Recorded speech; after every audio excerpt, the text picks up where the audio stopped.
Hi, ഞാൻ രമേശ് ചന്ദ്രൻ, your wealth consultant. നിങ്ങൾക്ക് proper ആയിട്ടുള്ള ഒരു ഫൈനാൻഷ്യൽ ബഡ്ജറ്റിംഗ് ഉണ്ടോ? ഇല്ലെങ്കിൽ അതിനുള്ള ഒരു 3 സൊല്യൂഷനാണ് ഞാൻ ഇന്ന് പറയുന്നത്. First one, build an emergency fund.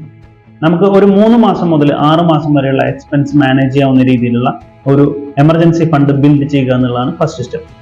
Second one, plan for irregular expenses.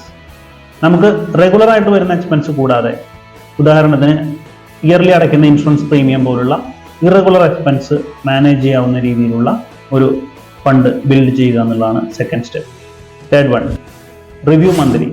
എല്ലാ മാസവും നമ്മുടെ എക്സ്പെൻസും റവന്യൂവും അതുപോലെ തന്നെ ബഡ്ജറ്റിംഗ് പ്രകാരം മാനേജ് ചെയ്യാൻ പറ്റുന്നുണ്ടോ, ഇല്ലെങ്കിൽ അതിന് ആവശ്യമായ മാറ്റങ്ങൾ വരുത്തുകയും ചെയ്യുക എന്നുള്ളതാണ് തേർഡ് സ്റ്റെപ്പ്.